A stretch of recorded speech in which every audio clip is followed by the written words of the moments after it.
Hello, I'm Pyle. I'm a landscape painter, and today I want to show you how to get started with watercolour. Watercolour is the medium that I use for all my paintings, and it's challenging, but it's great fun, and it's the perfect medium to use, I think, to paint landscapes, and particular for me, British landscapes. Now, one of the biggest problems when you start a new hobby, funnily enough, is actually getting started. And part of the reason for that is there's often a bewildering amount of information available and often long lists of equipment that you need. But I want to show you how to keep it simple. So I'm going to show you how to find some basic kit that's really good quality but isn't going to break the bank either, because you don't want to spend a lot of money straight up and then find that maybe this isn't for you. Okay, so paint. Paint comes in either tubes, and I use tubes because they give me lots of liquid paint nice and quickly, or they come in pans. I would start off with pans, and in fact I started off with pans many years ago because you can control the amount of paint you're getting on your brush, which is good when you're learning how to mix colours. And a set like this is absolutely perfect. It looks like there's a few colours, but that's more than enough to mix everything that you need to paint landscapes. This set's great. You get full pans, you get a little palette. It's perfect.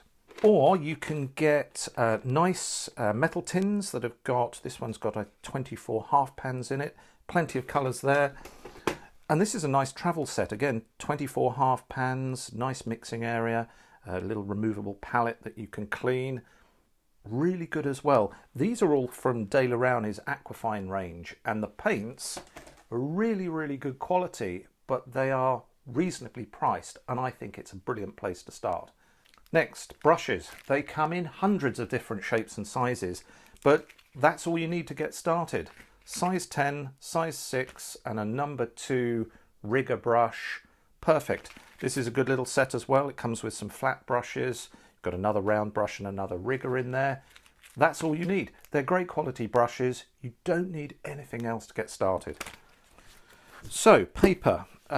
This is a smooth surface paper by Daler-Rowney. Again, it's in the Aquafine range. This is a textured surface, and I would say start off with the textured surface. It just helps to control the paint a little bit more, helps it move around, and allows you also to get a wider variety of brush strokes. You can buy it in spiral bound pads like that. You can buy it in gummed blocks that are glued around the edge. These are great as well. It's excellent quality paper, and the key is when you're starting is to get quite a lot of paper, because the more you practice, the quicker you're going to advance your skills. Right, I'm going to do a quick painting with these paints, this paper, these brushes, and you'll see that you can make paintings very easily with simple, good quality kit. So I'm just going to wet the paper first of all, because it'll just help everything run together. I'll put the colours on. We call this wet into wet. So while the paper's wet, I'm going to drop the colours in. What I want is sunlight catching a cloud, the edge of a cloud here, putting things roughly where I think they ought to be. Into the back of that, I'll put this mucky grey colour, and that can be a shadow, if you like, on the back of the cloud. As you can see, I'm letting all these colours run together, and they're great, these Aquafine colours. They're really bright, they merge together nicely. And then let's have some blue in the corner here, and I'm putting all this in with the number 10 brush that I showed you earlier.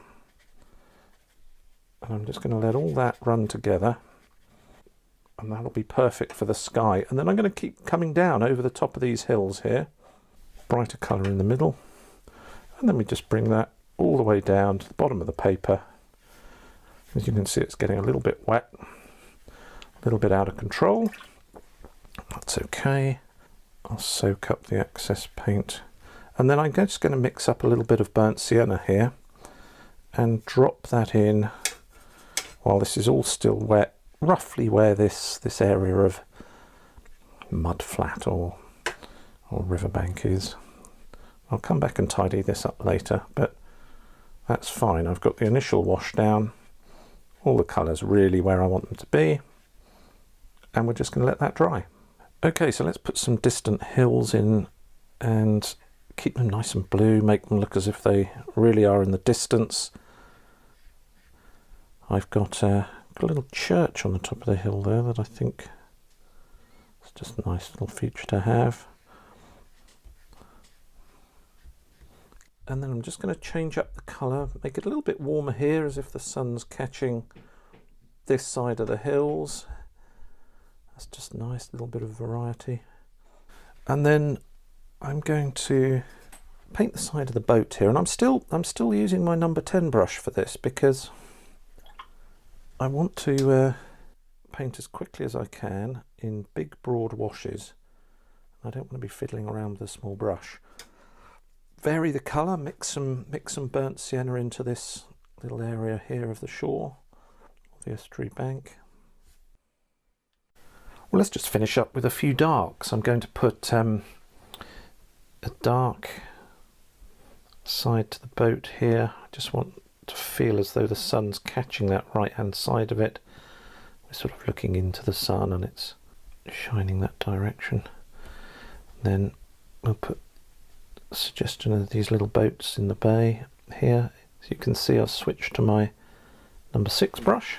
This gives me a little bit more control over these fine marks.